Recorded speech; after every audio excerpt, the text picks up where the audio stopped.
As we get into the Allegory of the Cave by Plato, I want to revisit teaching advanced composition, why and how, and talk a little bit about rhetorical context. I brought this up last week, saying anytime you read anything, you want to think about the rhetorical context, which is the context of a piece of writing. Who wrote it? Why did they write it? Who did they write it for? When did they write it? Where did they write it?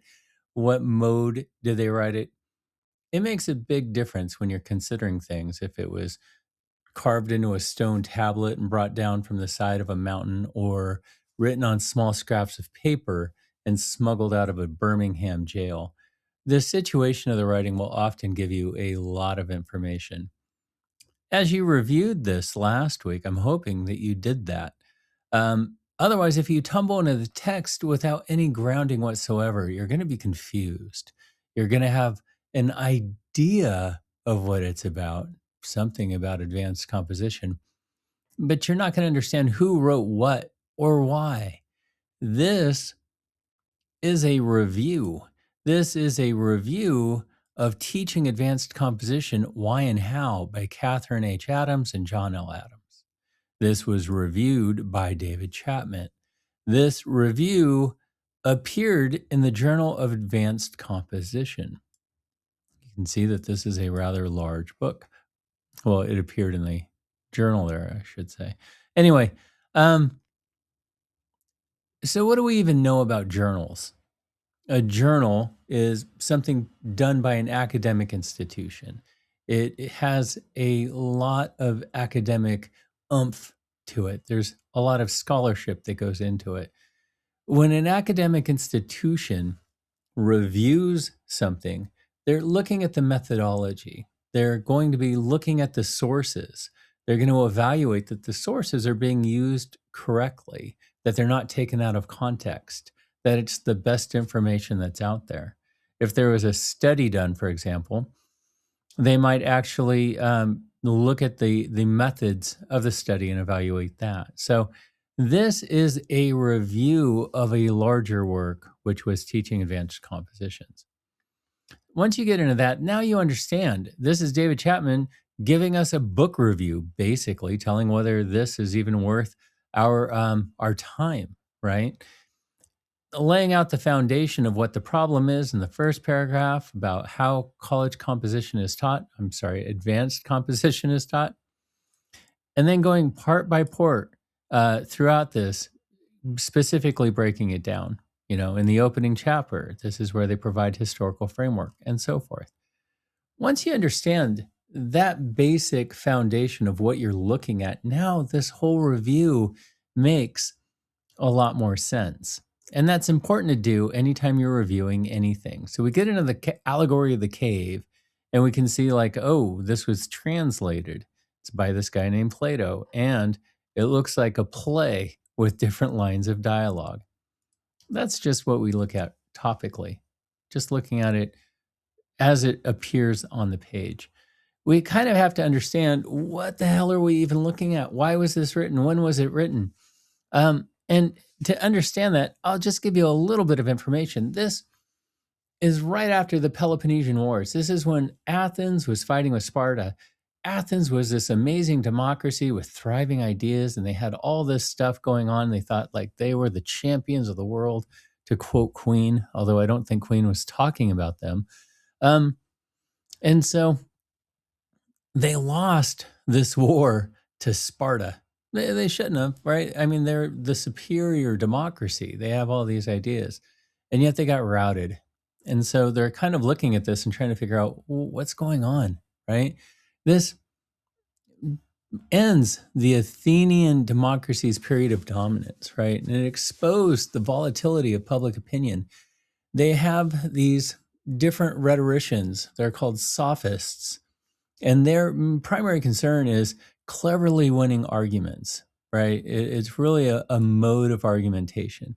And Plato and his instructor, Socrates, saw this art of rhetoric, this art of arguing for undermining the will of the people and the will of the government and the ability of the government to even govern. And so their belief was that true knowledge, enlightenment would help people understand the true nature of things. And if they understood the true nature of things, especially under democracy, they would not be fooled by these rhetorical tricks by the sophists, and that they would be able to see or discern actual truth. And that's what they wanted to get at, was this idea that you could actually get truth. So as we read through that, we understand this is an allegory, meaning that they're using this story to kind of convey ideas. And it's a discussion between two people. Plato used dialogue.